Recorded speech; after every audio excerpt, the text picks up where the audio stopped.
you all know, Kentucky Farm Bureau is a nonpartisan organization, and we do not endorse candidates.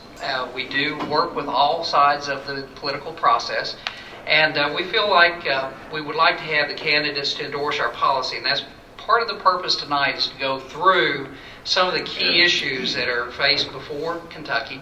Most of these will be state priority issues that were addressed by our board of directors, but it's to address the issues that are on the minds of farmers across the state of Kentucky.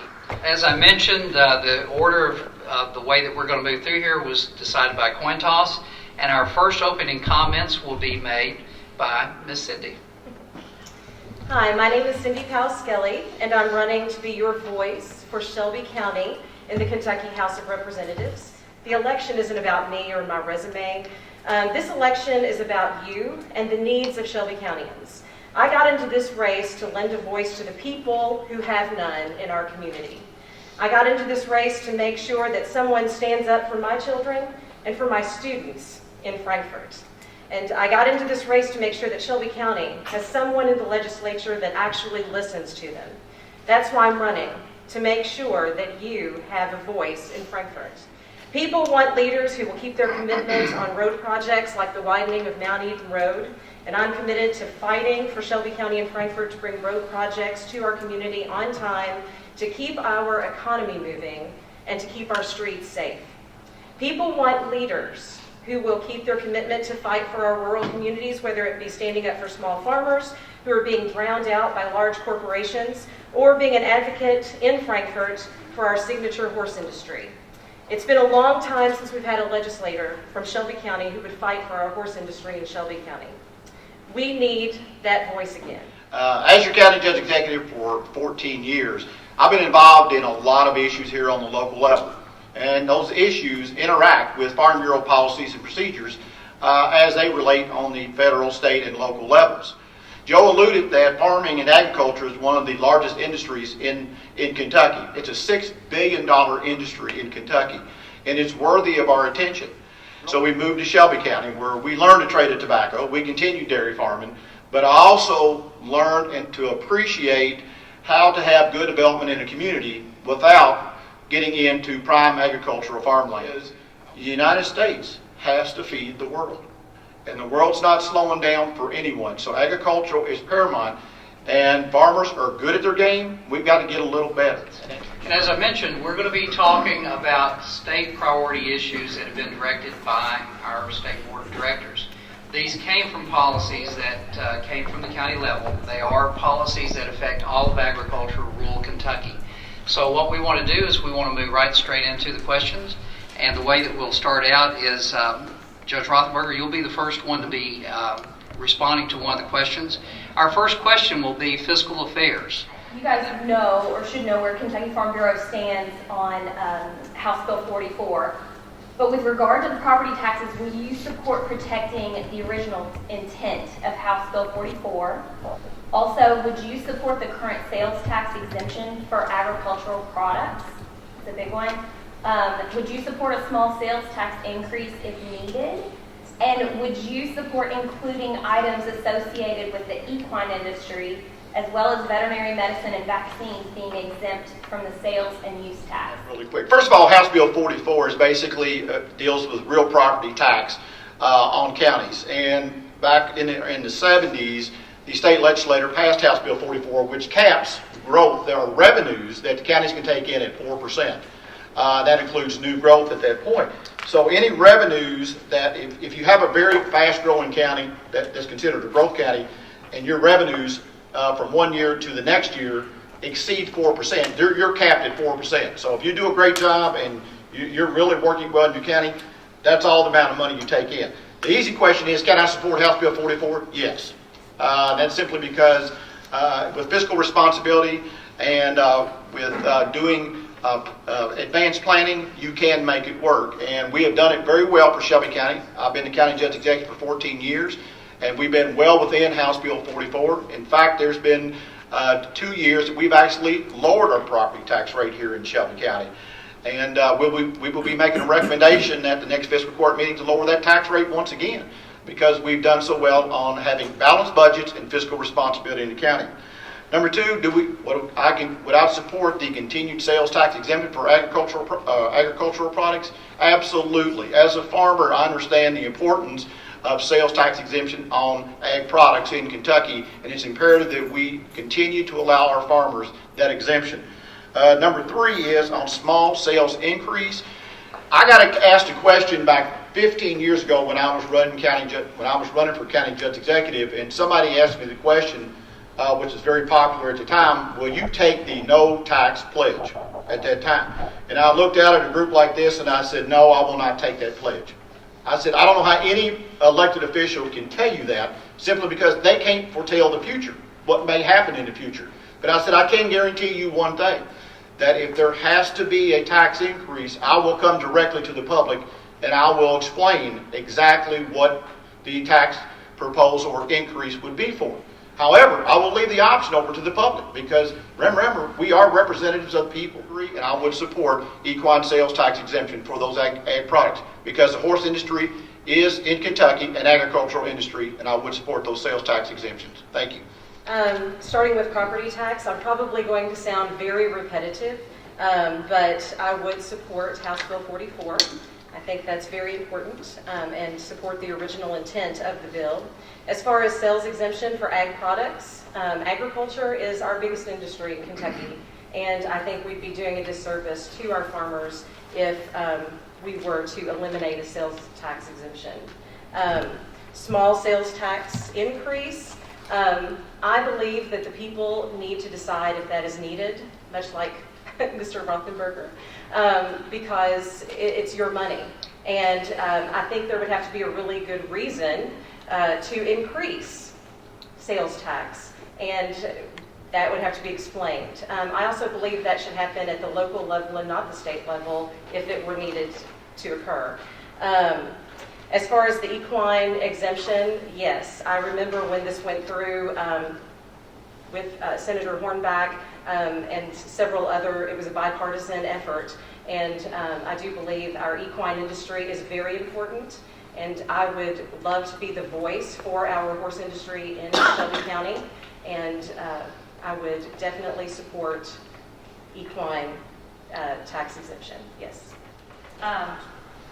Like Joe said, my name's Amanda Gajdzik. My husband and I farm here in Shelby County as well. We have grain crops, beef cattle, tobacco, and an apple and peach orchard, so a very diverse operation. And the questions that I have are about appropriations, and it is somewhat a twofold question again. Things that have affected our operations and many of those here in the room.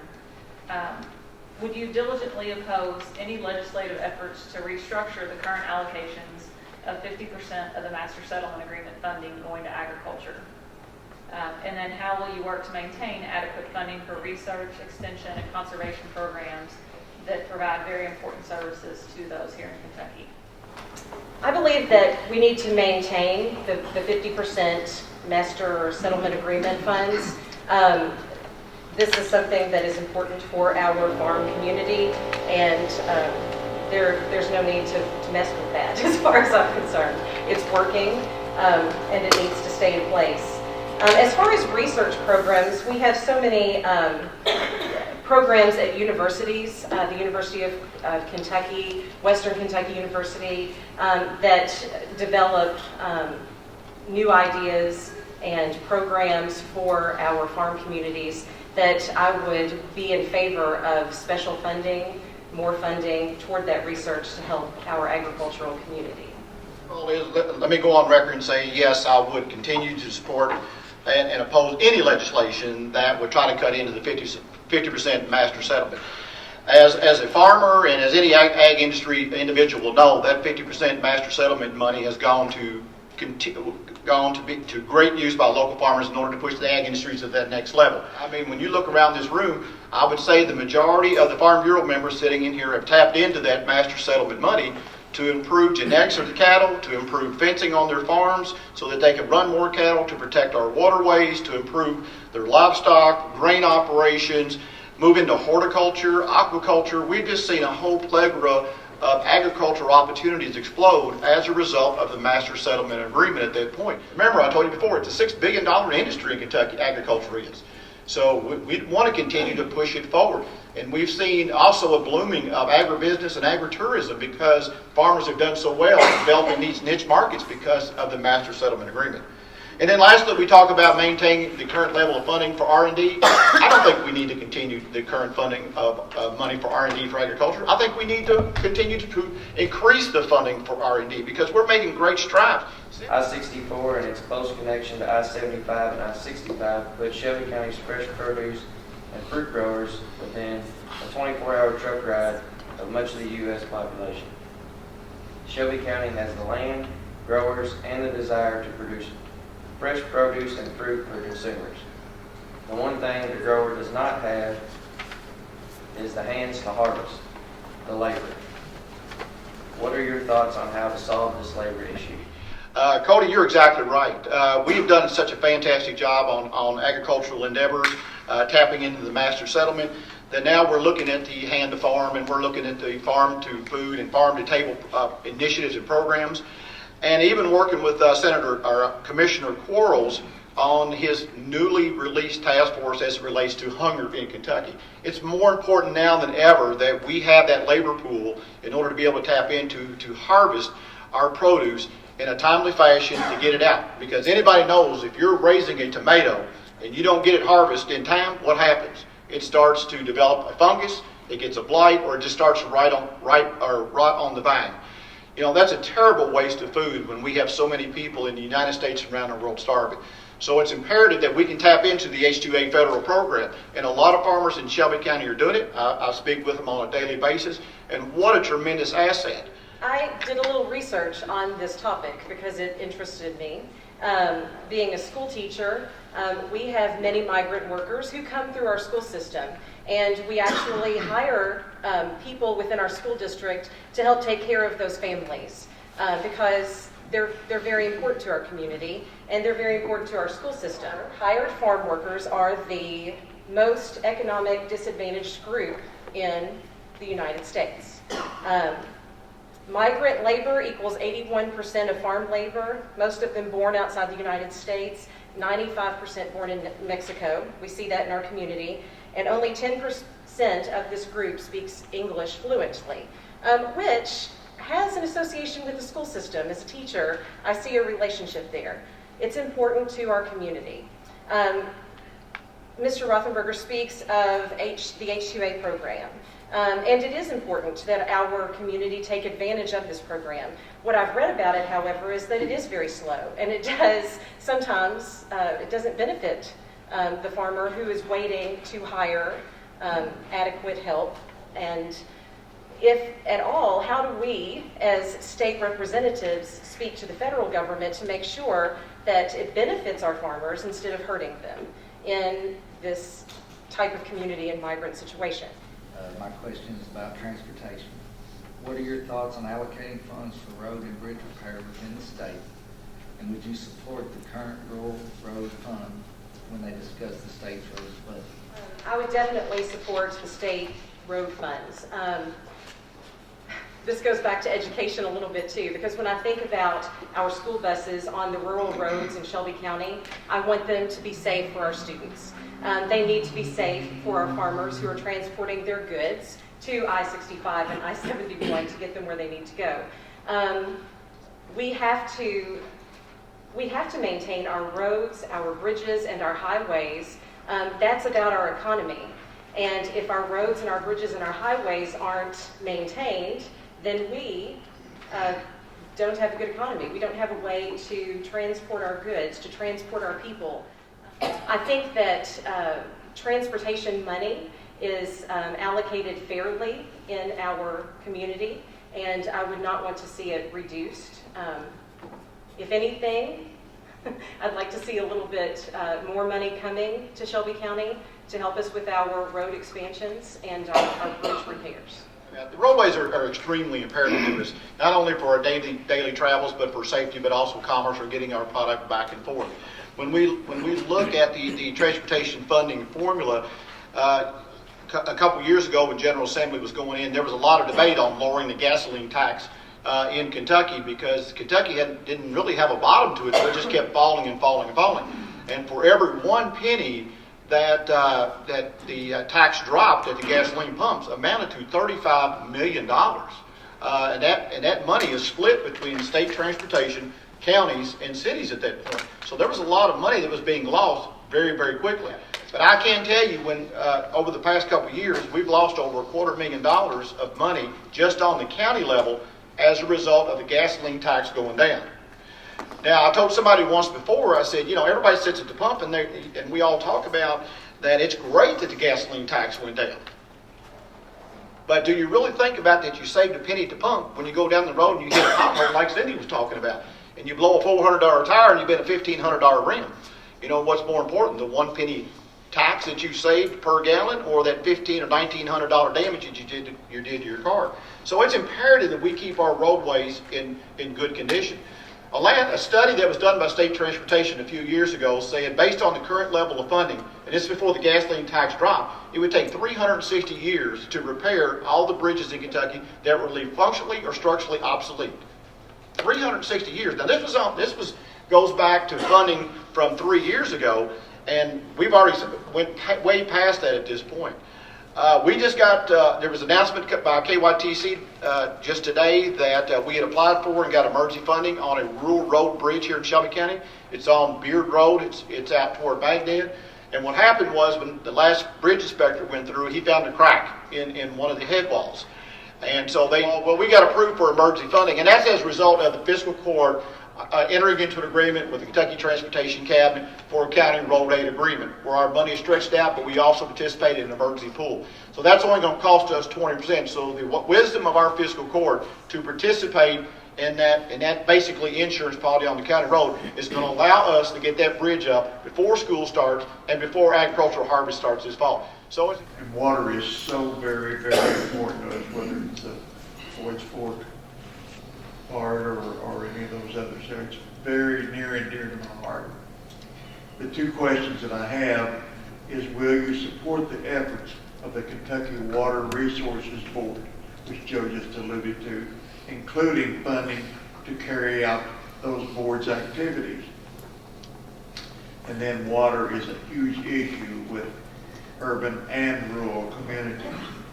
How would you feel on limited water that farmers use if there was an issue?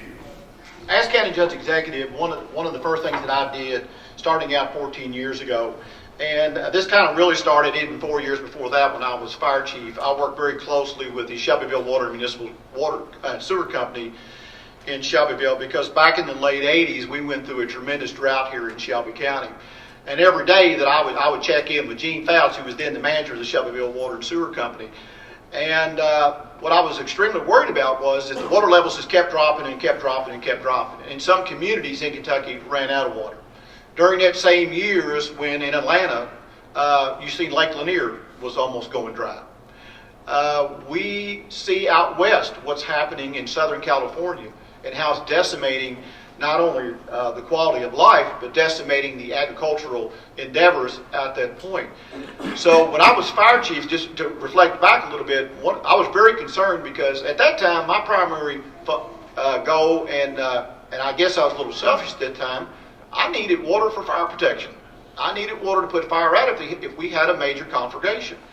So I sat down with Gene. Gene done a report, and he said that based on the current level of development and population of Shelby County, Guest Creek Lake being the primary drinking water source for Shelby County, we would reach our capacity at 100% in the year 2025.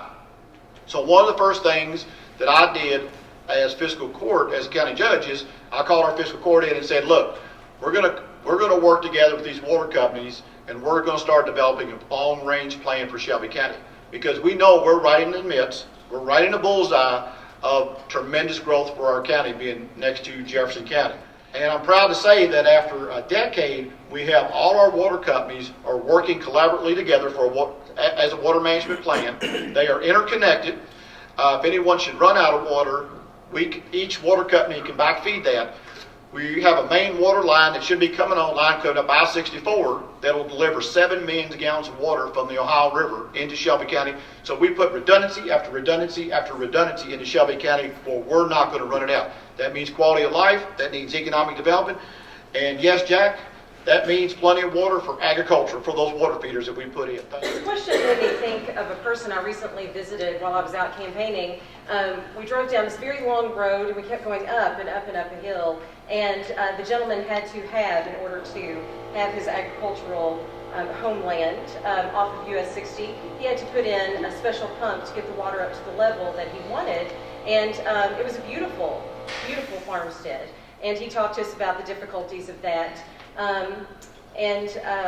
That question made me think about him, because I think it's really important. He would have probably a lot of difficulty if there was a water shortage, and he would probably have a failure. He would have economic failure for his family. And so there does need to be something in place locally, but also statewide. When I think about our whole state and how much agriculture impacts our state as a whole.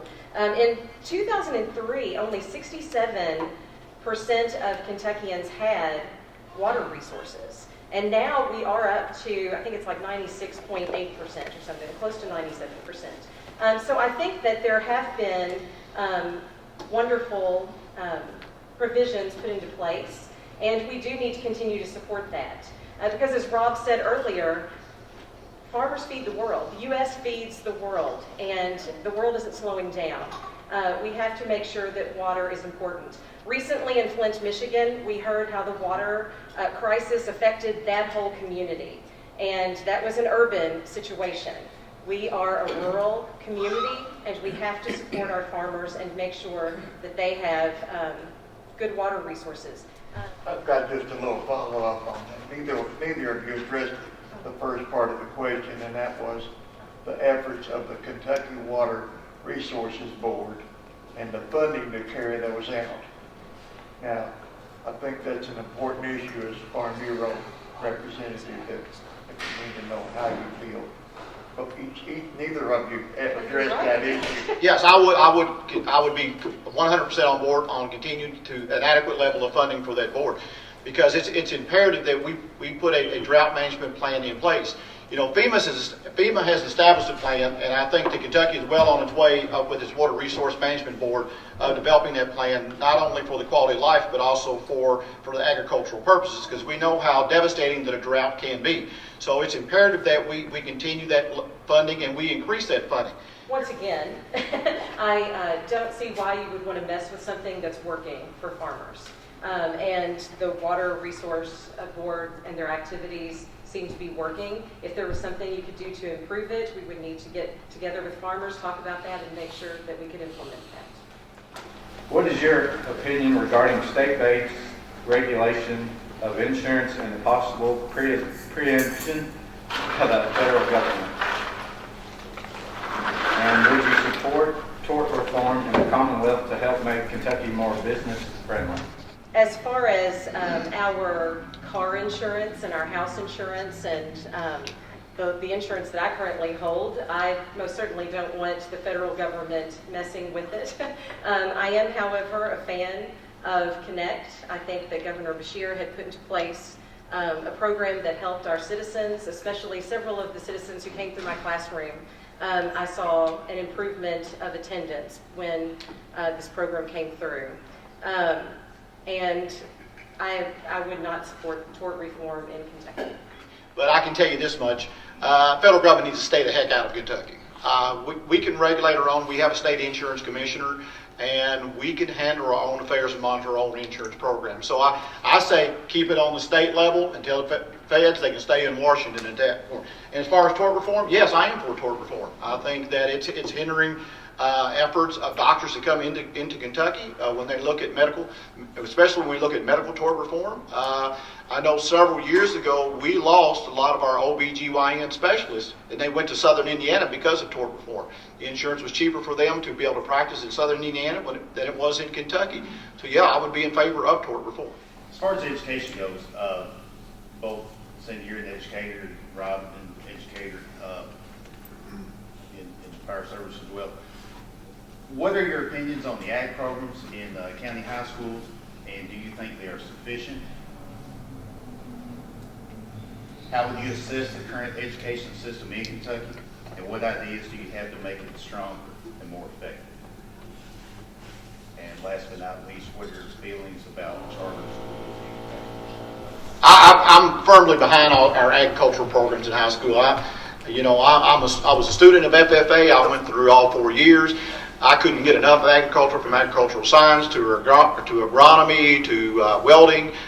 The ag programs, I can tell you this much, and we work with our advanced manufacturing here in Shelby County, and they're looking for an individual to come to work for them. They will tell us, you find us a farmer, we will hire them on the spot. Because our ag programs do such a good job of preparing our students for the future. They're innovative, they're creative. As a farmer, you have to be able to think on the run. There is no calling somebody to come fix your baler when you're broke down in the field, is it, Jack? That's the reason why our ag programs do such a great job.